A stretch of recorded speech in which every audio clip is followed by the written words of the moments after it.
하나님 말씀 봅니다. 로마서 9장 4절과 5절, 2절 보도록 하겠습니다. 하나님 말씀 로마서 9장 4절과 5절, 2절 보도록 하겠습니다. 같이 읽습니다. 그들은 이스라엘 사람이라 그들에게는 양자됨과 영광과 언약들과 율법을 세우신 것과 예배와 약속들이 있고 조상들도 그들의 것이요 육신으로 하면 그리스도가 그들에게서 나셨으니 그는 만물 위에 계셔서 세세의 찬양을 받으실 하나님이시니라. 아멘. 예, 지난주에는 사도 바울이 자기 동족 유대인들을 향해서 그토록 깊은 그런 슬픔을 느끼는 이유에 대해서 살폈습니다. 그것은 이스라엘이 하나님의 언약 백성으로서 얼마나 대단한 특권을 누렸는가를 생각할 때 솟구쳐 오르는 그런 슬픔이라고 말씀을 드리면서 그들이 누렸던 특권이 뭐냐? 그 중에 우리는 양자됨과 영광에 대해서 살폈습니다. 이제 오늘은 언약들에 대해서 함께 생각해 보도록 하겠습니다. 성경을 이해하기 위해서는 크게 여러 가지 개념이 있지만 크게 세 가지 개념을 우리가 알아야만 성경을 읽을 수가 있고 또 하나님이 궁극적으로 하시고자 하시는 일들이 무엇인가를 우리가 이해할 수가 있습니다. 그 중에 하나가 뭐냐면 언약이라는 개념이에요. 언약, 그다음에 구속사, 하나님 나라. 이 세 가지 관점을 가지고 이 관점을 성경을 통해서 볼 때 성경이 일목요연하게 보이게 됩니다. 하나님이 궁극적으로 뭘 하시려고 하셨는가? 궁극적으로 그 일을 하시기 위해서 하나님이 구속이라고 하는 일을, 구원을 베푸시는 일을 하셨고 그 일을 하시기 위해서 언약을 하시고 그 일을 집행하시는 이런 방식으로 하셨어요. 하나님이 궁극적으로 하시는 일을 제가 말씀 안 드렸는데 그걸 결국은 하나님 나라를 완성하는 겁니다. 하나님 나라를 이루기 위해서는 그 하나님 나라를 위해서 창조하셨는데 타락을 했기 때문에 그것을 위해서는 하나님 나라 백성들을 구원하시는 일을 하셔야 돼요. 근데 그 일을 하실 때 그냥 하나님이 느닷없이 그냥 아무에게도 알리시지 않고 그냥 하신 것이 아니라 약속을 먼저 하시고 그 약속을 따라 그 일을 행하시는 겁니다. 그래서 언약, 구속사, 하나님 나라 이 세 가지 관점이 매우 중요합니다. 이걸 어디서 했을까요? 우리 교회에서 했습니다. 성경은 무엇을 말하는가? 거기에서 제가 이 세 가지 관점으로 성경을 읽을 수 있다라고 하는 것을 말씀을 드린 바가 있습니다. 그래서 이 언약이라고 하는 단어가 매우 중요합니다. 이 의미를 제대로 이해하지 못하면 신구약 성경 전체가 우리에게 아무런 메시지도 전달해 주지 못할 정도로 중요한 개념이 언약이라고 하는 개념이에요. 바울은 에베소서 2장 11절 12절에서 이렇게 말을 합니다. 그러므로 생각하라. 너희는 그때 육체로 이방인이요 약속의 언약들에 대하여는 외인이었다라고 말합니다. 여기서 말하는 약속의 언약들이라고 하는 표현이 바로 우리가 살펴볼 언약이라고 하는 개념입니다. 사도가 에베소서에서도 그렇고 또 오늘 본문인 로마서에서도 똑같은 요점을 강조하고 있다라고 하는 것이 흥미롭지 않습니까?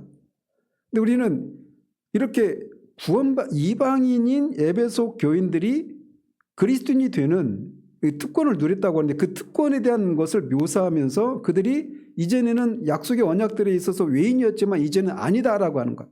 언약 백성이 되었다라고 하는 것을 구원받은 자의 특권으로 얘기를 하고 있단 말이에요. 그만큼 언약이라고 하는 개념이 중요한데 여러분들이 이렇게 설교를 듣다 보면 언약이라고 하는 개념을 우리 한국교회에서는 제 경험으로 보면 이 언약이라고 하는 개념이 그렇게 많이 들려지지 않는 현실이 우리 현실입니다. 그런데 이 언약이라고 하는 개념을 모르면 아까 말씀드린 것처럼 성경을 우리가 일목요연하게 이해할 수가 없어요. 이방인으로 태어난 우리가 그리스도인이 될 때 하나님께서 그 옛 언약 백성들과 맺으셨던 이 언약들의 복에 참여하기 시작한다고 하는 것, 이것이 바울이 전하고자 하는 핵심입니다. 내가 언약의 백성이 되었다라고 하는 것. 그래서 이것을 모르면 신약 성경의 대부분을 알 수가 없어요. 히브리서 13장 그 끝부분에 보면 양의 큰 목자이신 우리 주 예수를 영원한 언약의 피로 죽은 자 가운데서 이끌어내신 평강의 하나님이 모든 선한 일에 너희를 온전하게 하사라고 말합니다. 그래서 여기서도 히브리서 기자는 언약이라고 하는 개념을 말을 합니다. 히브리서 9장에서도 많이 나오고 갈라디아서 3장 15절 17절에서도 이 같은 단어가 나옵니다. 그런데 이런 구절들을 제가 말씀드리는 이유는 단 하나예요. 즉 이 단어의 의미를 깊이 이해하는 것이 얼마나 중요한지를 보여드리고 싶기 때문에 이런 말씀을 하는 겁니다.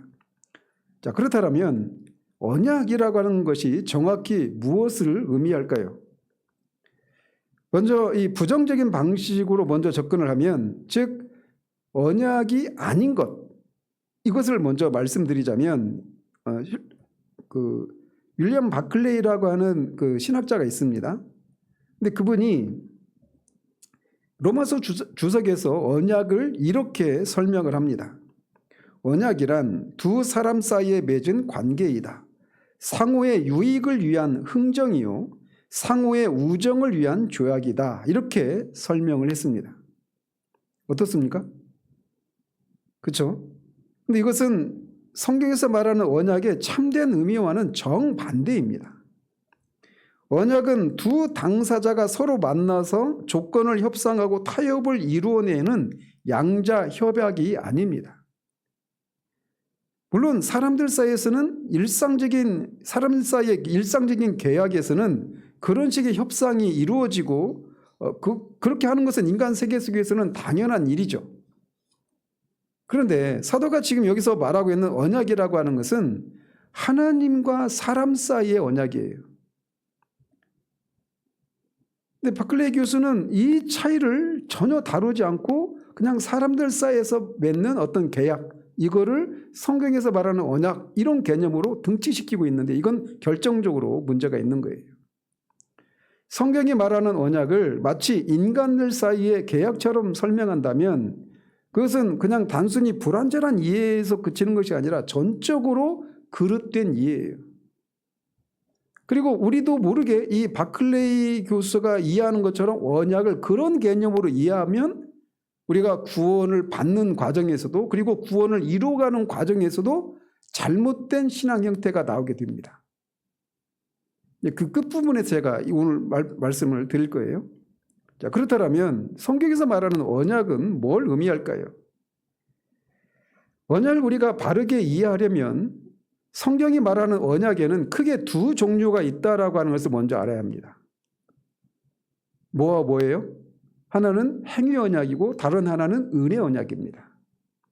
그래서 먼저 행위 언약은 하나님께서 아담과 맺으신 언약이에요. 성경에는 행위 언약은 이거 하나밖에 없습니다. 그래서 여호와 하나님이 그 사람에게 명하여 이르시되 동상 각종 나무의 열매는 네가 임의로 먹되 선악을 알게 하는 나무의 열매는 먹지 말라. 네가 먹는 날에는 반드시 죽으리라.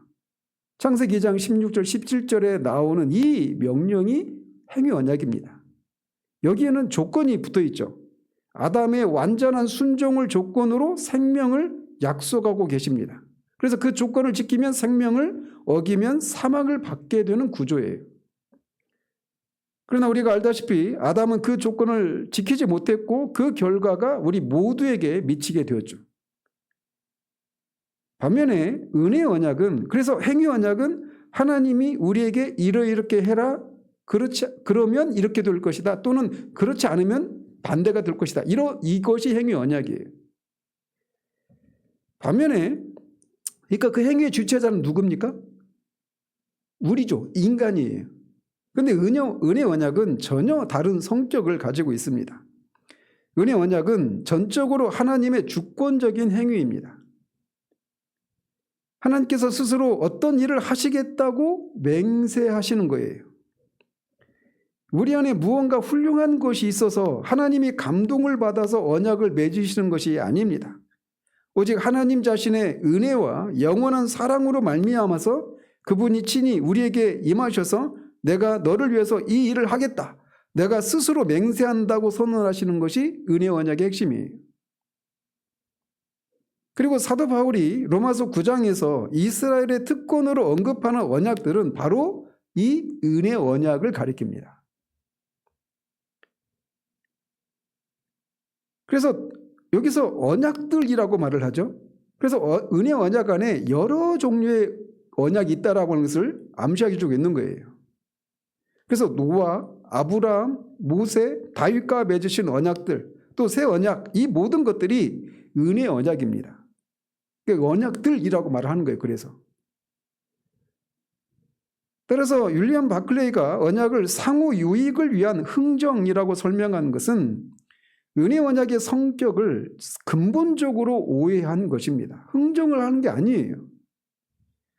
흥정의 개념은 행위 언약에도 맞지 않는 개념이죠. 더더군다나 은혜 언약에 적용하는 것은 전적으로 잘못된 이해입니다. 그래서 아브라함과 언약하신 그 유명한 장면을 보면 히브리서 6장 13절 20절이 이 사실을 너무나 잘 설명해 줍니다. 하나님은 약속을 기업으로 받는 자들에게 그 뜻이 변치 아니함을 충분히 나타내시려고 그 일에 맹세로 보증하셨나니 앞에 있는 소망을 얻으려고 피하여 가는 우리로 큰 안위를 받게 하려 하심이라 라고 말합니다. 그래서 언약은 아브라함 언약에서 이제 대표적으로 보여줄 수 있는 건데 이제 구체적으로 살필 거예요. 그런 것처럼 하나님이 먼저 우리가 요구해서 하나님이 언약을 맺는 것이 아니라 하나님이 먼저 일방적으로 언약을 체결하시고 뿐만 아니라 그 언약의 내용을 하나님이 하시겠다라는 겁니다. 근데 그 하시겠다라는 약속도 하나님이 자신의 거룩한 이름을 걸고 맹세하시면서 그 일을 하시겠다라고 하는 언약이 은혜 언약이에요. 흥정의 관념을 완전히 버려야 합니다. 그런 생각은 언약의 참 의미를 근본적으로 왜곡하는 생각이에요. 언약은 전적으로 하나님의 주권적인 행위입니다. 그 언약의 체결도 그렇고 그 언약의 성취도 전적으로 주님의 주권적인 행위입니다. 전적으로 하나님으로부터 나오고 하나님으로 말미암는 거예요. 그래서 하나님께만 영광이 돌려지는 겁니다. 이게 은혜 언약의 핵심이에요. 그러니까 어떤 의미에서도 이 언약의 내용이 우리에게 달려있는 것이 아닙니다. 이거를 아는 것이 굉장히 중요해요. 왜 중요할까요? 우리 오후 예배 계속 신율주의 살피고 있죠. 신율주의는 다 은혜 언약이 무엇인가 그 본질을 놓치고 있는 거예요. 그러니까 여러 가지 근본적인 원인이 있지만 그 중에 하나도 은혜 언약의 성격이 무엇인지를 놓치고 있기 때문이에요. 나의 순종에 따라서 은혜 언약의 내용을 내가 풍성히 누리기도 하고 누리지 못하게 되는 그런 얘기를 한다라고 하는 것 자체가 은혜 언약을 체결하시는 분도 하나님이시고 성취하시는 분도 하나님이시라고 하는 은혜 언약이 가지고 있는 하나님의 주권적인 행위라고 하는 것을 망각하고 있는 데서 그런 생각을 하는 거예요. 그건 기독교가 아닙니다. 냉정하게 말하면. 물론 하나님의 언약의 일부가 우리에게 어떤 의무를 지운다는 것은 사실입니다. 우리의 순종을 통해서 순종을 요구하는 건 맞아요. 그런데 그 순종이 조건은 아니라는 겁니다. 그 은혜 언약의 성취의 결과 우리의 순종이라고 하는 것이 나오는 거예요. 이 순서 하나 바꾸는 것이 그게 기독교냐 기독교가 아니냐를 나누는 분기점이 되는 겁니다. 자, 오늘은 제가 그 얘기를 하려고 하는 거 아니니까. 어쨌든 하나님께서 이스라엘 자손에게 말씀하실 때 내가 너희를 택하여 이러저러한 일을 너희에게 행하겠다. 그러므로 너희는 이러저러하게 살아야 한다. 이게 성경의 순서예요. 하나님이 하시겠다라고 하는 것이에요. 흥정이 아닙니다. 하나님께서 스스로에게 조건을 부과하신 겁니다. 이것이 언약에 대한 은혜 언약에 대한 성경 전체의 개념입니다.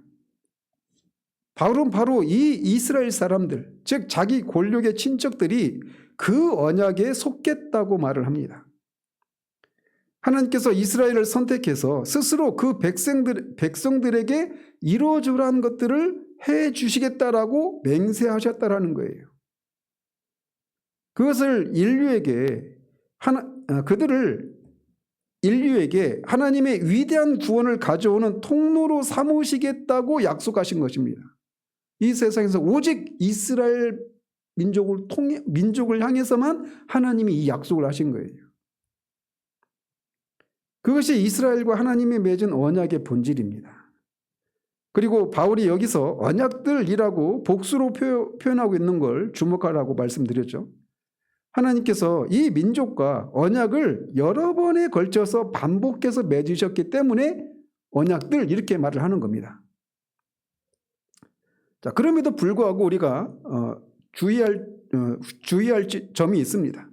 즉 언약들 해서 은혜 언약도 여러 번 반복된다 이렇게 말하잖아요. 여러 가지 종류가 있다고 말씀드렸잖아요. 그런데 그렇다고 해서 하나님께서 어떤 언약을 맺으신 다음에 사정이 달라졌다고 해서 일방적으로 그 이전에 있었던 언약을 취소하고 새로운 언약을 맺으시는 방식으로 언약을 맺다 보니까 언약들이 여러 가지가 있다 이렇게 말하는 게 아니라는 겁니다. 오직 하나의 참된 언약만이 있어요. 그 언약의 뿌리는 어디일까요? 이 은혜 언약의 뿌리가 어디예요? 창세기 3장 15절입니다. 아담의 범죄로 인류가 타락한 직후에 하나님께서 뱀에게 이렇게 선언하시죠. 내가 너로 여자와 원수가 되게 하고 네 후손도 여자의 후손과 원수가 되게 하리니 여자의 후손은 네 머리를 상하게 할 것이요 너는 그의 발꿈치를 상하게 할 것이니라. 그래서 로이드 존스는 성경을 창세기 1장 1절에서 3장 14절까지 그리고 창세기 3장 15절에서 계시록 끝까지 이렇게 두 부분으로 나눌 수 있다 이렇게 얘기하죠. 창세기 3장 15절부터는 구속에 대한 얘기예요. 어쨌든 15절에서 말씀하신 이게 구속사 전체 출발점이고 최초의 은혜 언약이고 신학적으로 원시복음 이렇게 부르죠. 모언약 또는 원시복음 이렇게 부릅니다. 여자의 후손은 곧 메시아를 가리킵니다. 그래서 결국은 메시아를 보내서 죄와 사망의 권세를 깨뜨리시겠다라고 하는 하나님의 주권적인 선언이 창세기 3장 15절이에요. 그 여자의 후손이 나중에는 아브라함의 후손으로 다윗의 후손으로 오시죠. 그래서 마태복음이 아브라함과 다윗의 계보, 다윗의 자손 예수 그리스도의 계보라 이렇게 얘기를 하죠. 그리고 맨 마지막이 이제 모든 민족에 가서 복음을 전하라고 하죠. 그 아브라함의 언약이 성취가 되었기 때문에 이거를 이제 복음을 전하는 것을 통해서 모든 민족이 다 구원을 받게 하는 이 복음을 전하라고 하는 거예요. 왜? 그리스도의 십자가의 죽으심과 그의 능동적인 순종을 통해서 아브라함 언약과 이 다윗 언약이 다 성취되었기 때문에. 그래서 결론을 미리 말씀드렸지만 어쨌든 그래서 이 언약에 대한 개념들이 굉장히 중요하고 그 은혜 언약의 처음은 창세기 3장 15절이에요. 그래서 하나님은 이게 최초의 은혜 언약인데 하나님은 계속해서 이제 그 언약을 되풀이하십니다. 되풀이하실 때마다 어떤 특별한 측면을 새롭게 강조하시는 것은 사실이지만 그 모든 것은 본래 하나의 언약 안에 다 들어있다는 거예요. 그래서 백성들의 이해를 더욱 선명하게 하기 위해서 또 그 백성들에게 특별한 반응을 이끌어내시기 위해서 그 위대한 하나의 언약을 상황에 맞게 거듭 반복해서 강조하시는 겁니다. 그러면서 점점 여자의 후손이 뭘 가리키는가가 점점 더 선명하게 드러나는 방식으로 이걸 점진적인 계시 이렇게 말을 합니다. 그래서 최초의 은혜 언약은 창세기 3장 15절이에요. 그리고 최초의 반복은 어떤 언약일까요? 이 은혜 언약의 최초의 반복은 노아 언약입니다. 노아 언약. 창세기 3장 15절의 약속이 성취되려면 어떻게 돼야 돼요? 메시아가 오실 때까지 인류와 피조 세계가 보존되어야만 합니다. 그래서 하나님은 인류의 죄악이 극에 달해서 홍수로 심판하실 때 세상이 멸망할 위기에 처했을 때 먼저 어떤 일을 하시느냐면 노아와 언약을 맺으십니다. 창세기 6장에서. 그러나 너와는 내가 내 언약을 세우리니 너는 네 아들들과 네 아내와 네 자부들과 함께 그 방주로 들어가라라고 하시는 언약을 체결하셔요. 그리고 홍수 후에 그 언약이 더 풍성하게 반복됩니다. 창세기 9장 8절에서 11절에서 하나님은 노아와 그 아들들에게 이렇게 말씀하셔요. 내가 내 언약을 너희와 너희 후손과 너희와 함께한 모든 생물, 곧 땅의 모든 생물에게 세우겠다라고 말씀하십니다. 그러면서 12절에서 15절에서는 무지개를 그 언약의 표징으로 주십니다. 그러시면서 내가 내 무지개를 구름 속에 두었나니 이것이 나의 세상과의 언약의 증거니라 라고 말씀하셔요. 그래서 노아 언약의 핵심은 뭐냐? 피조세계를 보존하시겠다라는 거예요. 비록 노아 언약이 이스라엘과 직접적인 관계가 있는 언약은 아니죠. 그렇지만 창세기 3장 15절의 약속을 지키시기 위해서, 즉 메시아가 오실 세상 자체를 유지하시기 위해서 반드시 필요했던 언약이 노아 언약입니다. 말하자면 노아 언약은 은혜 언약의 성취를 위한 무대를 보존하는 언약이다, 이렇게 말할 수가 있죠. 그런데 노아의 순종이 피조세계가 보존될 수 있는 조건입니까? 아니죠. 하나님께서 일방적으로 보존하시겠다라고 하는 약속이에요. 그러니까 은혜 언약인 겁니다. 인간의 순종을 조건으로 하고 있지 않아요. 그래서 노아 언약도 그 구원을 위한 배경이 되는 피조세계를 보존하시겠다라고 하는 약속이지만, 그럼에도 불구하고 그것이 본질상 은혜 언약인 거예요. 인간의 순종의 조건에 따라 걸려있는 게 아니니까. 그러니까 이 얘기를 막 확장하면 우리가 막 그런 공포가 있잖아요. 세상이 막 소행성으로 지구가 충돌해서 멸망할지도 모른다, 뭐 환경 오염으로 멸망할지도 모른다, 핵전쟁으로 멸망할지도 모른다, 이런 생각들을 하잖아요. 근데 우리가 기억해야 될 게 뭐냐? 하나님이 이 세상 끝날까지 이 세상을 보존하시겠다라는 약속을 우리가 붙드는 것이 필요한 거예요. 자, 그 다음에 하나님께서 아브라함을 택하십니다. 노아 다음에는. 무엇보다 중요한 것이 아브라함과 맺은 언약이에요. 이 아브라함 언약. 이 언약은 얼마나 지속적으로 반복되는지 모릅니다. 성경 속에서 말이에요.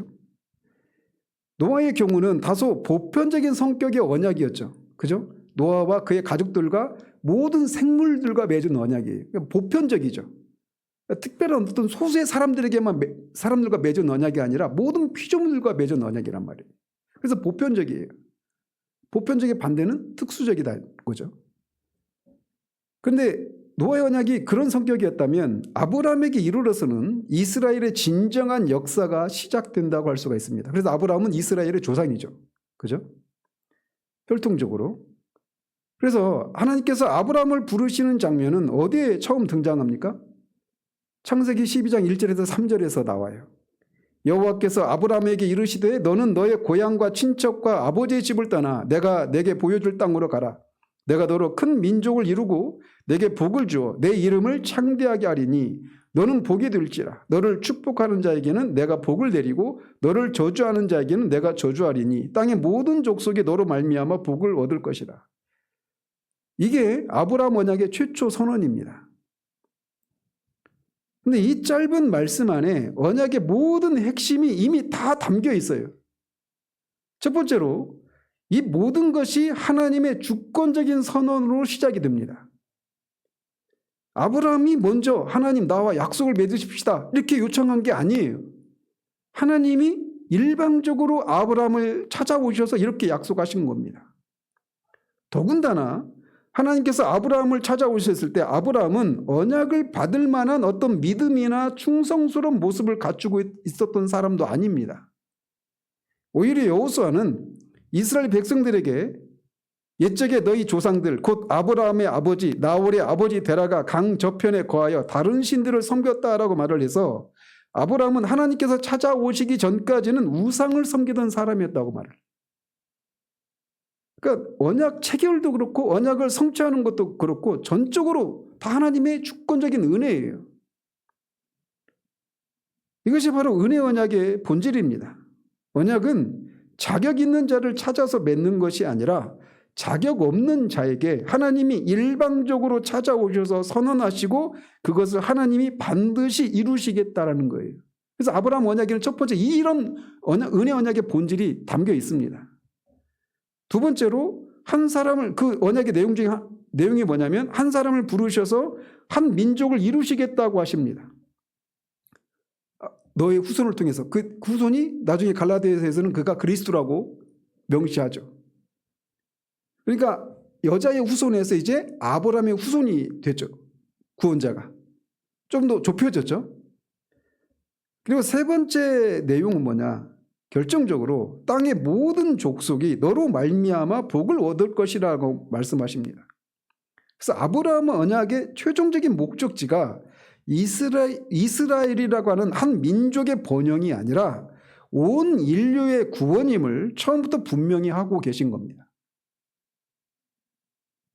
창세기 3장 15절에서 선언하신 여자의 후손을 통한 구원의 약속이 이제 아브라함이라고 하는 한 사람과 그의 후손을 통해 이루어질 것임을 구체화시키고 있는 거예요. 그리고 이 아브라함의 언약이 12장의 아브라함과 맺은 언약이 창세기 15장 18절에서는 그날에 여호와께서 아브라함으로 더불어 언약을 세워 가라사대 내가 이 땅을 애굽 강에서부터 그 큰 강 유브라데까지 내 자손에게 주겠다라고 하시는 땅에 관한 약속으로 다시 반복해서 강조하십니다. 그리고 17장에서는 아브라함이 99세 때인데 하나님이 나타나셔서 이렇게 말씀하셔요. 나는 전능한 하나님이라. 너는 내 앞에서 행하여 완전하라. 내가 내 언약을 나와 너 사이에 세워 너로 심히 번성하게 하리라. 내가 너와 내 언약을 세우니 너는 열국의 아버지가 될지라. 그리고 그 이름도 이제 아브라함에서 아브라함으로 바꿔주십니다. 그래서 이 구절 안에서 우리는 언약의 여러 특징들을 한꺼번에 발견하게 돼요. 즉 모든 것이 하나님 편에서 시작이 됩니다. 아브라함은 그저 놀라 엎드릴 뿐입니다. 이것은 전적으로 은혜에 속한 것이고 하나님의 주권적인 행위예요. 그리고 또 22장에 가면 이삭을 모리아의 산에서 희생제물로 바쳤다가 다시 돌려받죠. 그 사건이 있은 후에 다시 한번 이 언약이 아브라함과 맺은 언약이 확인이 됩니다. 내가 너를 가리켜 맹세하노니 내가 네게 큰 복을 주고 네 씨로 크게 번성하여 하늘의 별과 같고 바닷가의 모래와 같게 하리니 네 씨가 그 대적의 문을 얻으리라. 또 네 씨로 말미암아 천하 만민이 복을 얻으리니. 이것이 언약의 진수입니다. 즉 아브라함의 후손에서 구세주가 나타날 것이고 온 인류가 그분으로 말미암아 복을 받게 될 것이라고 하는 약속이에요. 아브라함 언약의 핵심은. 이 언약의 핵심은 이삭과 야곱에게도 거듭 확인되었습니다. 출애굽기 2장 24절 25절을 보면 이스라엘 자손들이 애굽에서 종살이하며 신음할 때 하나님이 그 고통 소리를 들으시고 아브라함과 이삭과 야곱에게 세운 그 언약을 기억하사 이스라엘 자손을 돌보셨고라고 기록합니다. 그러니까 하나님이 이스라엘 백성들의 고통을 돌아보시는데 언약을 기억하시고 그 이스라엘 자손들의 그 고통을 돌아보시는 거예요. 이게 얼마나 중요한 개념인지 아시겠습니까? 그러니까 이스라엘 백성의 어떤 개인적인 민족적인 고통을 보시고 그들을 돌아보신 것이 아니라 아브라함과 이삭과 야곱과 맺은 언약을 기억하시고 그들을 돌아보시는 거예요. 우리도 마찬가지죠. 우리에게 일어나는 여러 가지 어떤 이 삶을 살아가면서 고난과 결핍과 환난을 만날 때 하나님 우리를 기억하시는데 아들과 맺은 새 언약을 기억하시고 우리를 보시는 거예요. 그래서 하나님과 우리의 관계는 언약으로 맺어진 관계인 거예요. 언약을 떠나서는 하나님과 우리의 관계를 설명하려고 시도해서도 안 돼요. 항상 언약에 자신의 이름을 걸어 놓으시고 그렇게 스스로 자신을 거기에다 걸어 놓으시고 우리를 하나님의 백성들을 이렇게 섭리해 가신단 말이에요. 이런 관점이 없어요. 않는 경우에 한국교회에서. 하나님이 기억하신 것은 바로 아브라함과 맺은 그리고 그의 아들들인 이삭과 야곱과 맺은 그 언약이었어요. 자, 그 다음에 아브라함 언약 다음에 나오는 언약이 뭡니까? 모세 언약 또는 신에서 언약 이렇게 말하는 겁니다. 그래서 모세 언약으로 불리는 방식으로 언약이 다듬어져서 모세에게 주어집니다.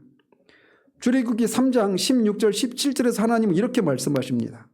여호와 너희 조상의 하나님 곧 아브라함과 이삭과 야곱의 하나님이 내게 나타나 이르시되 내가 실로 너희를 권고하여 너희가 애굽에서 당한 일을 보았노라.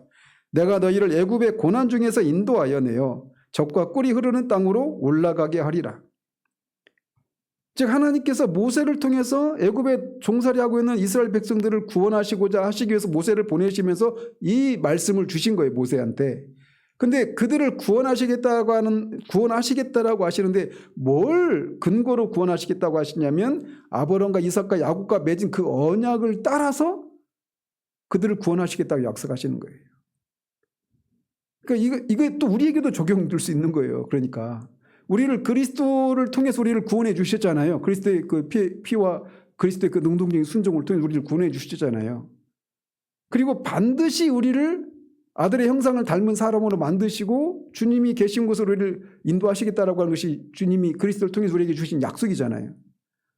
그러니까 우리가 개인적으로 기도할 때도 그냥 내가 하나님 앞에서 어떻게 살았는지 못 살았는지 이것이 아니라 그 언약을 붙들고 그렇게 약속하셨는데 그 약속을 지키지 않으면 하나님은 신실하시지 않은 분이 되고 약속에 성실하시지 않은 분이 되고 능력이 없는 분이 된단 말이에요.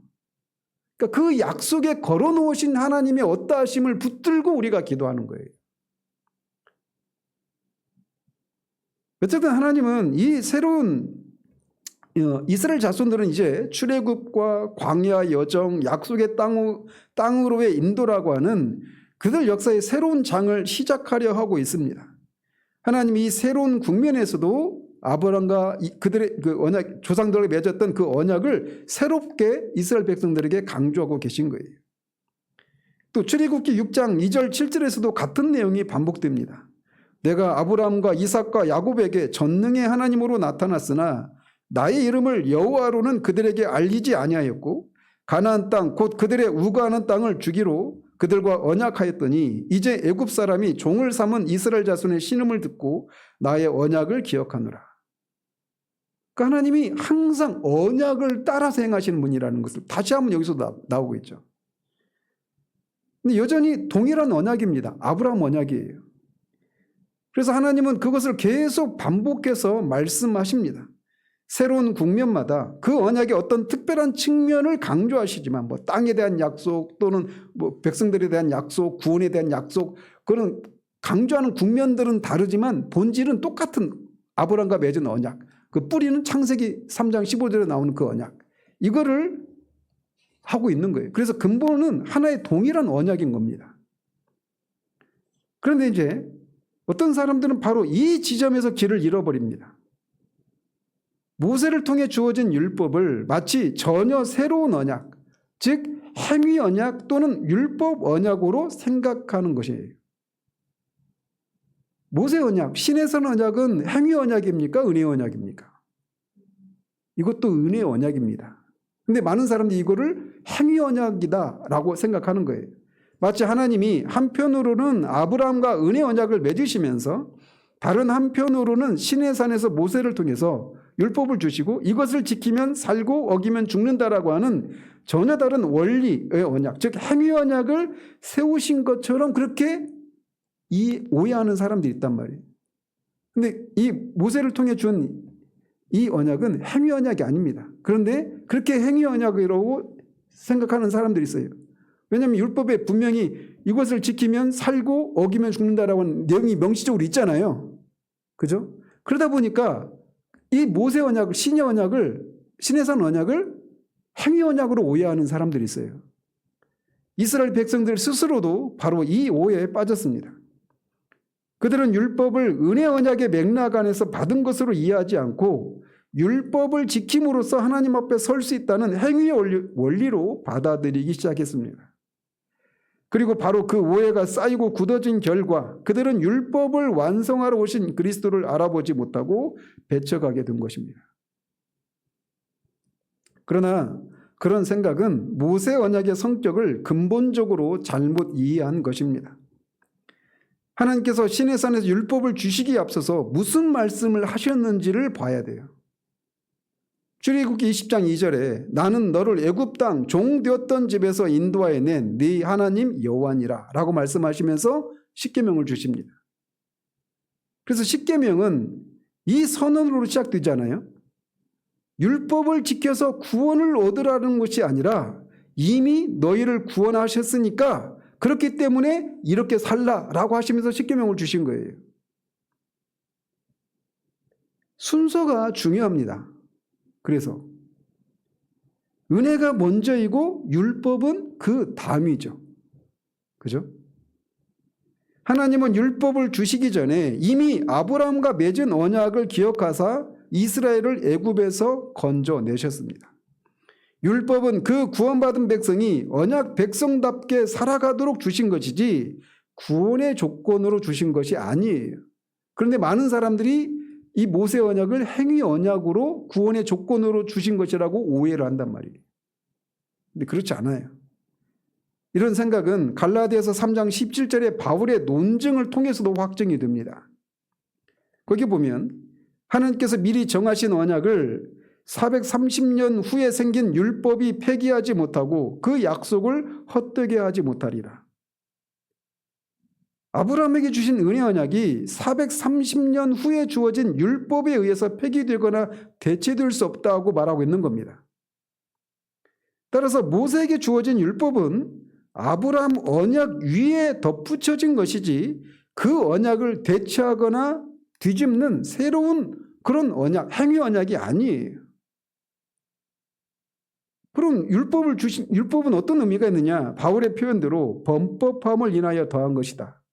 율법을 주신 것은 죄를 죄되게 하기 위해서 주셨다라고 말하고 있어요. 즉 이스라엘 백성이 광야에서 그리고 가나안 땅에서 살아가면서 자신들이 얼마나 죄인인지를 그리고 얼마나 자신들이 약속하신 자손, 여자의 후손이고 아브라함의 후손인 즉 그리스도가 얼마나 자신들이 필요한지를 깨닫도록 하기 위해서 주어진 것입니다. 그러니까 은혜 언약의 성취는 결국은 그리스도를 통해서 성취가 되는 거잖아요. 그래서 그 그리스도로 피하도록 자신들이 그것을 지켜서 하나님 앞에 구원받을 수 있다고 생각하기 위해서 그걸 주신 것이 아니라 할 수 없는 것을 발견하고 나는 정말 구원자가 필요하구나라고 것을 깨닫도록 하기 위해서 주신 거예요. 그러니까 이것도 은혜 언약인 겁니다. 그러니까 그리스도를 피하도록 하기 위해서 촉진시키기 위해서 주신 거란 말이에요. 따라서 모세 언약은 아브라함 언약을 폐한 것이 아니라 그 언약 안에 더 깊이 머물도록 그 언약의 궁극적인 성취이신 그리스도를 더욱 갈망하도록 이스라엘을 그 안에 가두어두신 거예요. 자, 그 다음에 나오는 언약이 뭘까요? 중요한 언약이 다윗 언약입니다. 다윗 언약. 바울이 아마도 이 부분에서 염두하고 있을 언약이 다윗과 맺은 언약이다라고 로이드존스는 얘기합니다. 다윗 언약은 사무엘하 7장 8절에서 17절에서 발견할 수 있습니다. 하나님께서 나단 선지자를 통해서 다윗에게 말씀을 전하십니다. 그 내용을 줄이면 그러므로 이제 내 종 다윗에게 이처럼 말하라. 만군의 여호와께서 이처럼 말씀하시기를 내가 너를 목장 곧 양을 따르는 데서 취하여 내 백성 이스라엘의 주권자를 삼고 여호와가 또 내게 이르노니 여호와가 너를 위하여 집을 이루고 누가 집을 이뤄요? 여호와가 너를 위하여 집을 이루고 내 수완이 차서 내 조상들과 함께 잘 때 내가 내 몸에서 날 자식을 네 뒤에 세워 그 나라를 견고하게 하리라. 나는 그 아비가 되고 그는 내 아들이 되리라. 내 집과 내 나라가 내 앞에서 영원히 보존되고 내 위가 영원히 견고하리라. 이 구절은 정말 중요합니다. 전에는 명백하게 들어본 적 없는 것을 우리에게 말해주고 있기 때문이에요. 결국 무슨 얘기를 하는 거냐? 이제 아브라함의 후손이 다윗의 씨로부터 아브라함 후손, 여자의 후손에서 이제 아브라함 후손, 그 다음에 다윗의 씨로부터 메시아가 오실 것이라고 하는 말씀을 이 약속을 통해 해주시고 계신 거예요. 그분이 오셔서 왕이 되시고 모든 자를 다스리시며 그 나라가 영원히 견고할 것이라고 선포하고 있는 언약이 다윗 언약입니다. 따라서 다윗 언약도 여전히 같은 은혜 언약입니다. 여호와가 내 집을 세우고 그 너의 후손으로 오는 그 사람을 통해 나라, 영원히 견고한 나라, 하나님 나라를 세우시겠다라고 하는 약속이에요. 다만 이번에는 그 언약의 특별한 국면, 즉 다윗의 집을 통해 메시아가 오신다는 측면이 새롭게 강조되고 있는 겁니다. 그러니까 좀 더 좁혀지죠. 그래서 여자의 후손, 아브라함의 후손, 여기서는 제가 생략했지만 유다의 후손입니다. 유다 지파를 통해서 창세기 49장에서 유다 지파, 그 다음에 유다 지파인 다윗, 이게 좁혀지는 거예요. 그래서 언약들의 문제를 이해하는 전체 비밀이 바로 여기에 있습니다. 자, 그 다음에 중요한 언약이 뭡니까? 새 언약입니다. 새 언약. 자, 창세기 3장 15절에 이거를 이제 아담 언약 이렇게 부르기도 합니다. 학자들에 따라서는. 그 다음에 노아 언약, 아브라함 언약, 다윗 언약. 그 다음에 새 언약이에요. 예레미야 31장 31절에서 34절까지 해서 하나님께서 이렇게 선언하십니다. 여호와의 말씀이니라. 보라, 날이 이르리니 내가 이스라엘 집과 유다 집에 새 언약을 맺으리라. 이 언약은 내가 그들의 조상들의 손을 잡고 애굽 땅에서 인도하여 내던 날에 맺은 것과 같지 아니할 것은 내가 그들의 남편이 되었어도 그들이 내 언약을 깨뜨렸습니다. 그러나 그날 후에 내가 이스라엘 집과 맺을 언약은 이러하니 내가 나의 법을 그들의 속에 두며 그들의 마음에 기록하여 나는 그들의 하나님이 되고 그들은 내 백성이 될 것이니라. 여호와의 말씀이니라. 그들이 다시는 각기 이웃과 형제를 가르쳐 이르기를 너는 여호와를 알라 하지 아니하리니 이는 작은 자로부터 큰 자까지 다 나를 알기 때문이라. 내가 그들의 악행을 사하고 다시는 그 죄를 기억하지 아니하리라. 여호와의 말씀이니라. 그래서 이 새 언약은 이전의 언약들과 뭐가 다르냐면 이전의 언약들이 돌판에 새겨진 외적인 율법의 형태로 주어졌다면 새 언약은 그 율법을 백성들의 마음 안에 새기시겠다고 약속하고 계십니다. 즉 외적인 규범에 대한 순종이 아니라 내면으로부터의 변화를 약속하고 계신 거예요. 그리고 또 핵심이 뭐냐면 그들의 죄를 기억하지 않으시겠다라는 겁니다. 그리고 에스겔서 36장 26절 27절에서도 그 내면의 변화가 어떻게 가능한지를 이렇게 약속하십니다. 또 새 영을 너희 속에 두고 새 마음을 너에게 주되 너희 육신에서 굳은 마음을 제거하고 부드러운 마음을 줄 것이며 이게 뭐예요? 이게 거듭나는 거예요. 중생입니다. 또 내 영을 너희 속에 두어 너희로 내 율례를 행하게 하리니 이게 뭐예요? 성령의 내주죠. 그래서 이 두 예레미야와 에스겔을 통해서 새 언약을 약속하셨는데 새 언약의 핵심적인 내용이 뭐냐?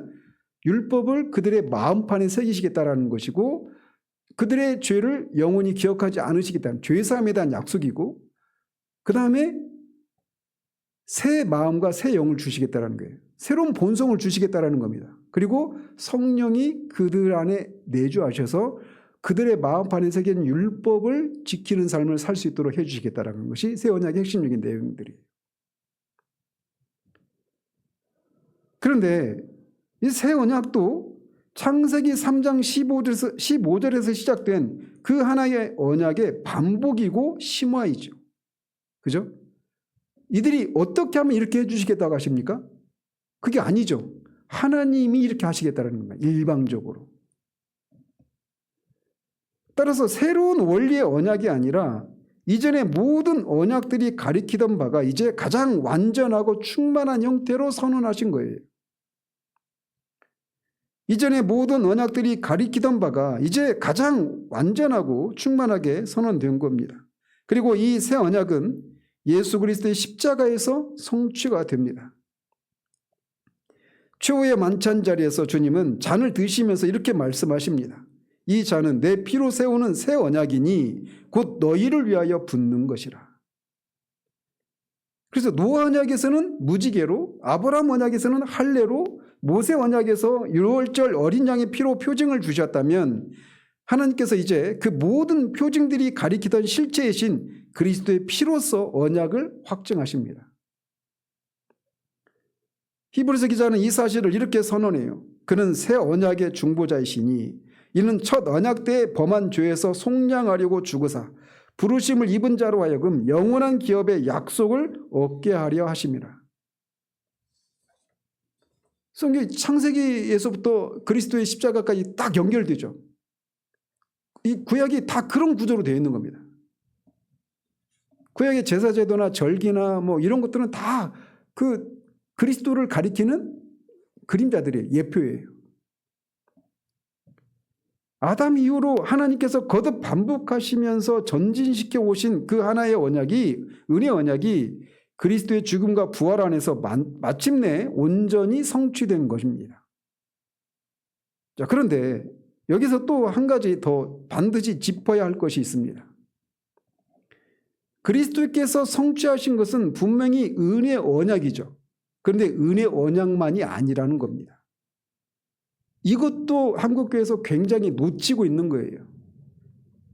여러분들이 아마 늘 듣고 있지만 창세기 2장, 자, 지금까지는 은혜 언약에 대해서 얘기했잖아요, 지금. 그죠? 창세기 3장 15절에 그 아담 언약, 노아 언약, 아브라함 언약, 다윗 언약, 새 언약. 다 이게 은혜 언약이고 이 은혜 언약이 새 언약의 중보자이신 그리스도의 십자가 죽으심과 부활을 통해서 완전히 성취되셨어요. 근데 하나의 언약이 아직 남아있죠. 뭐예요?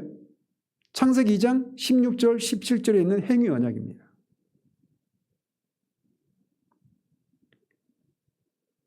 거기서 하나님께서 아담에게 주신 행위 언약, 즉 완전한 순종을 조건으로 생명을 약속하신 그 언약도 그리스도 안에서 성취되어야만 했습니다.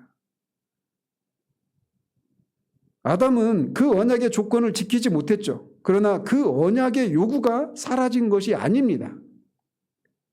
하나님의 공의는 여전히 완전한 순종을 요구하고 있어요. 그래서 하나님이 내리신 그 명령에 대한 순종도 반드시 지켜져야 되는 겁니다. 바울이 로마서 5장에서 그리스도를 마지막 아담이라고 부르는 것은 바로 이 맥락에서입니다. 첫 아담이 행위 언약의 대표자로서 실패한 자리에 마지막 아담이신 그리스도께서 서신 겁니다. 그리스도께서는 율법 아래 나시고 그 율법의 모든 요구를 단 한 번도 어기지 않고 완전하게 순종하심으로써 첫 아담이 이루었어야 했던 것을 온전히 이루셨습니다. 이것을 뭐라고 불러요? 그리스도의 능동적 순종, 이렇게 부르죠. 그리고 그 완전한 순종을 통해서 얻으신 의의가 그리스도를 믿는 자들에게 전가됩니다. 우리가 의롭다함을 받는 것은 단순히 우리의 죄가 용서받았기 때문만이 아니라 이 그리스도의 완전한 순종을 통해 얻으신 의의가 우리의 것으로 여겨지기 때문에 우리를 의롭다고 하시는 거예요. 그러므로 그리스도의 구속사역은 두 방향에서 완전합니다. 한편으로는 그분은 십자가에서 수동적 순종을 통해 우리의 죄값을 치르심으로써 은혜 언약의 약속을 성취하셨습니다. 다른 한편으로 그분은 생애 전체에 걸친 능동적 순종을 통해 행위 언약의 요구도 완전히 충족시키셨어요. 창세기 2장에서 아담에게 주어진 행위 언약으로부터 창세기 3장의 은혜 언약을 거쳐 노아와 아브라함과 모세와 다윗과 새 언약을 통해 전진해온 모든 언약들이 마지막 아담이신 예수 그리스도 안에서 단 하나도 빠짐없이 완전히 성취된 겁니다. 그리고 그렇게 그리스도의 능동적이고 수동적인 순종을 통해서 이루신 그 모든 행위 언약과 은혜 언약들을 다 성취하시고 이루신 것을 성령을 보내셔서 그리스도 예수를 믿는 자들을 그 그리스도와 연합시키시고 그리스도가 이루시고 그리스도 안에 있는 모든 은택을 우리 것으로 삼아주시는 거예요. 이것이 복음입니다. 여기에 우리가 무엇을 한 게 있습니까? 우리가 이것을 받을 만한 자격이 있습니까? 없어요. 전적으로 하나님의 은혜로 이 언약이 시작이 되고 성취가 된 겁니다. 그러면 우리가 성찬 때마다 그 잔을 받을 때 우리는 창세기 2장 16절로부터 흘러온 이 구속의 역사 전체를 기억하는 거예요. 그러니까 나한테 그 구원의 은혜가 임하기까지 얼마나 많은 그 하나님의 그 언약이 신실하게 지켜져 왔는가를 상기하는 거죠. 그러니 구약 성경을 모르는 그리스도인들은 신약을 이해할 수가 없는 겁니다. 예컨대 사무엘하 7장을 모르면서 어떻게 누가복음 1장을 이해할 수 있겠습니까? 누가복음 1장 30절 33절을 보면 이렇게 되어 있습니다. 천사 가브리엘이 마리아에게 이렇게 말을 해요.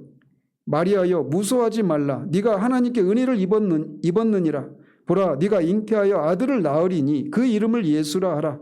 그가 큰 자가 되고 지극히 높으신 이의 아들이라 일컬어질 것이요 주 하나님께서 그 조상 다윗의 왕위를 그에게 주시리니 영원히 야곱의 집을 왕으로 다스릴 것이며 그 나라가 무궁하리라.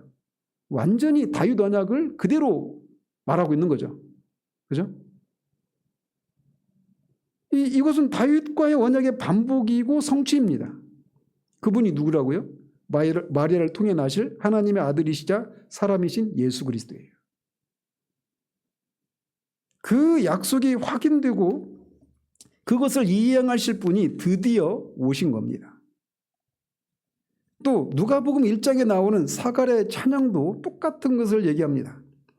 그는 천사가 전해준 말을 믿지 못해서 오래도록 벙어리로 지내죠.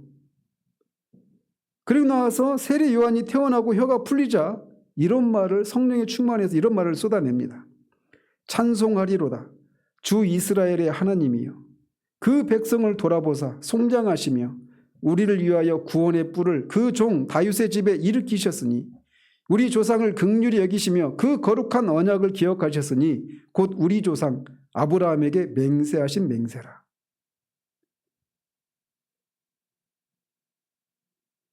사가랴가 이 찬양하고 있는 게 아브라함에게 하신 약속, 다윗에게 하신 약속의 성취가 세례 요한이 예비할 그 메시아를 통해 이루어졌다라고 하는 것을 이제 이렇게 찬양하고 있는 거예요. 따라서 이 사가랴는 지금 뛸 듯이 기뻐하고 있는 겁니다. 그가 사실상 이렇게 말을 하는 거예요. 수천 년 동안 하나님께서 약속하신 일이 마침내 이루어지게 되었다라는 겁니다. 그러니까 그 실상을 알게 되었을 때 사가랴가 이 찬양을 얼마나 막 감격 가운데서 감격스럽게 막 그렇게 쏟아냈을 거예요. 계속해서 기다려 온 거잖아요. 최초에 기다리는 사람이 누구예요? 아담과 하와죠. 그죠? 여자의 후손이 너희들을 구원할 것이다라는 약속을 가인을 낳았을 때 내가 여호와로 등남했다라고 하는 뜻으로 가인이라는 이름을 붙이잖아요. 그 이후로 아담 이후로 지금까지 수많은 사람들이 태어나고 죽고 그런 과정 가운데서 하나님이 이렇게 약속을 해주셨는데 노아와 아브라함과 다윗과 근데 그 약속이 마침내 성취되었다고 찬송을 하고 있는 거예요. 그 거룩한 약속이 이제 궁극적인 열매를 맺을 때에 이르렀다. 저 에덴 동산 창세기 3장 15절에서 이미 약속된 그분 여자의 후손이 뱀의 머리를 상하게 할 것이라고 하셨던 바로 그분이 이제 오셨다라고 막 소리 높이고 있는 겁니다. 다윗과의 언약이 이처럼 거듭 새롭게 선언되는 하나님의 말씀의 의미를 깊이 묵상할 때 비로소 그 구절의 감동이 온 가슴으로 밀려오는 겁니다. 그러니까 언약에 대한 이해가 없으면 이게 그렇게 큰 감격으로 다가오지를 못하는 거예요. 말씀을 맺으면서 이런 진술을 통해서 사도가 하려고 하는 일은 단 한 가지입니다. 자신의 동족인 골육 친척인 이스라엘이 모든 면에서 절대적으로 특별하고 독보적인 위치에 있었다라고 하는 것을 보여주고 있는 겁니다. 그 모든 면의 공통된 요점은 하나님께서 다른 어떤 민족에게도 하지 않으신 방식으로 친히 이 백성에게 지금까지 살핀 언약을 통해서 자신을 알리시고 친히 맹세하셨다는 겁니다. 하나님께서 그 옛 백성들의 행하신 일을 보면 그저 놀라울 따름입니다. 그들이 얼마나 불순종하고 패역한 삶을 살았습니까? 언약의 당사자들인 노아는 어떻습니까? 아브라함은 어떻습니까? 다윗은 어떻습니까? 이스라엘 전체는 또 어떻습니까? 얼마나 불순종하고 패역했습니까? 근데 하나님이 하신 거예요.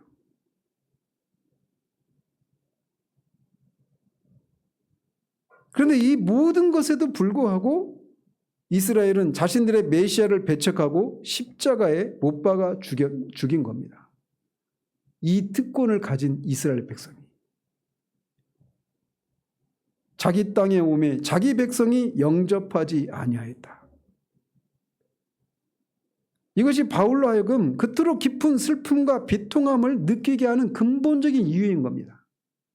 다른 어떤 민족도 누리지 못했던 이 특권을 누리고 있는 언약 백성인 이들이, 그리고 그들도 그렇게 기다리고 있는 여자의 후손, 아브라함 후손, 다윗의 후손으로 오실 메시아를 기다리고 있었는데 그 메시아가 왔는데 그를 십자가에 죽이고 말아요.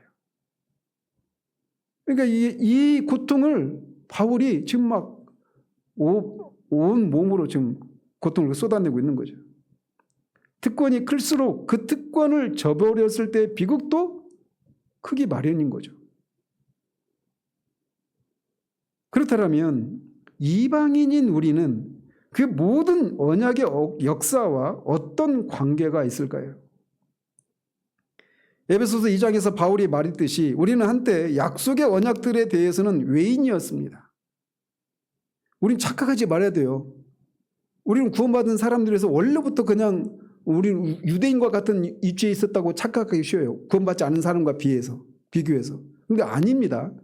우리도 다 약속의 언약들에 있어서는 외인들이었어요. 이방인들이었어요. 아브라함의 후손도 아니었고 시내 산에서 하나님의 음성을 들은 백성도 아니고 다윗의 왕국과도 아무 관계가 없는 사람들이 바로 우리들입니다. 그러나 그리스도 안에서 우리는 이 모든 언약들 안으로 들어오게 된 거예요. 이방인인 우리가 그리스도인이 될 때 창세기 3장 15절로부터 흘러온 이 구속의 역사 전체가 우리의 것이 된 겁니다. 우리는 아브라함의 영적 후손이 되고 새 언약의 백성이 되고 그리스도 안에서 완성된 모든 언약의 은택을 누리게 된 겁니다. 그런데 바로 이 지점에서 한 가지 중요한 오해를 우리가 경계해야 합니다. 우리가 이 은혜 언약의 은택들을 누리는 것이 우리의 순종의 정도에 달려있다고 생각하는 것을 경계해야 합니다. 이를테면 죄죽임이 철저할수록 순종이 깊을수록 그에 비례하여 언약의 복을 더 많이 누리고 순종이 부족하면 그 복을 덜 누리게 된다는 식의 이해를 우리가 경계해야 돼요. 이런 생각은 은혜 언약의 본질을 잊은 겁니다. 이런 생각은 은혜 언약을 다시 행위 언약의 원리로 되돌려 놓는 겁니다. 언약의 은택을 우리의 순종과 공로에 묶어두는 순간 그것은 더 이상 은혜 언약이 아니죠. 은혜 언약은 처음부터 끝까지 하나님의 주권적인 행위입니다. 그 언약 안에서 약속된 모든 은택들, 이를테면 죄사함과 의의 전거와 성령의 내주와 영생은 우리의 순종의 분량에 따라 조금씩 주어지는 것이 아니고 불순종에 따라 그걸 잃어버리는 것도 아닙니다. 그리스도 안에 있는 자에게 이미 완전하게 주어진 것입니다. 바울이 로마서 8장에서 그러므로 이제 그리스도 예수 안에 있는 자에게는 결코 정죄함이 없나니라고 선언할 때 거기에는 어떤 조건도 붙어 있지 않습니다. 우리의 순종이 충분할 때만, 죄죽임이 철저할 때만 정죄함이 없다라고는 단서가 없어요. 그렇다면 우리의 순종과 이 성화의 열매, 거룩한 삶은 무엇인가? 그것은 은혜 언약의 조건이 아니라 은혜 언약의 결과이고 열매입니다. 하나님께서 예레미야 31장과 에스겔 36장에서 약속하신 것이 무엇입니까? 우리가 먼저 순종하면 그 대가로 성령을 주시겠다는 것이 아니죠. 순서가 정반대입니다. 하나님께서 먼저 새 마음을 주시고 성령을 부어주시고 그 결과로 우리가 율례를 행하게 된다고 하셨습니다. 즉 순종은 언약의 입구가 아니라 언약의 열매입니다. 우리가 죄를 죽이고 거룩함을 추구하는 것은 언약의 은택을 얻기 위해서가 아니라 이미 그 은택 안에 있기 때문에 그 은혜에 감사하여 흘러나오는 삶의 반응입니다. 이것이 바울이 이방인 출신의 우리에게 전하고자 하는 겁니다. 우리는 아무 자격 없이 우상을 섬기던 아브라함을 찾아오신 그 하나님께서 자기 영광이라는 우상을 섬기던 우리에게도 찾아오셔서 당신의 아들의 피로 세우신 새 언약 안으로 우리를 들이셨습니다. 그 언약은 우리의 신실함 위에 세워진 것이 아니라 하나님의 신실함 위에 세워진 겁니다. 그러므로 그 언약은 흔들리지 않아요. 왜냐? 하나님은 미쁘신 분이시니까. 아무 피조물이라도 우리 주 그리스도 예수 안에 있는 하나님의 사랑에서 끊을 수 없으리라. 이것이 은혜 언약의 영광입니다. 우리가 할 일은 뭐예요? 하나님의 높으신 은혜를, 하나님의 덕을, 아름다우신 덕과 영광을 찬양하고 드러내는 거예요. 그것을 만끽하는 것을 통해서. 이런 은혜를 주신 하나님을 찬양합니다. 기도하겠습니다. 하나님 아버지, 바울이 왜 자기의 동족, 골육, 친척을 인해서 그렇게 끊어지는 슬픔과 비통함을 느끼는가? 그들이 이스라엘 백성으로서 큰 특권을 누린 것을 생각할 때 그가 그런 슬픔을 느끼게 된다는 것을 살피는 중에 오늘은 그들이 언약들을 누렸던 것을 생각할 때 바울의 마음에 그런 슬픔이 있었던 것을 살폈습니다. 하나님은 오직 이스라엘 백성들에게만 언약을 맺으시고 그 언약을 성취하시는 일을 하셨는데 그들에게 그것을 약속해 주시고 그 백성을 그 약속을 성취하게 한 통로로 삼으시고 그렇게 그들을 수천 년 동안 다루오셨습니다. 에덴 동산에서 아담에게 주어진 그 행위 언약과 또 타락 이후에 3장 15절에서 말하는 그 아담 언약, 최초의 은혜 언약인 그 아담 언약과 노아와 맺은 언약, 아브라함과 다윗과 또 새 언약을 통해 맺어진 그 언약을 하나님과 우리 사이의 유일한 중보자 되신 하나님이시자 사람이신 우리 주 예수 그리스도의 십자가의 수동적인 순종과 온 생애를 다한 능동적인 순종을 통해 이루신 그 모든 행위 언약과 은혜 언약들을 다 이루시고 성취하셨습니다. 언약은, 은혜 언약의 핵심은 하나님이 그 일을 시작하시고 그 모든 것을 이루신다라는 겁니다. 따라서 우리가 이 은혜 언약을 우리에게 주신 것을 생각하고 하나님 우리에게 주신 그 은혜를 힘써 누리는 것을 통해 하나님이 그리스도를 통해 하신 일들의 그 합당한 존귀와 영광을 돌려드리는 그런 우리들 되기를 소원합니다. 예수 그리스도 이름으로 기도합니다. 아멘.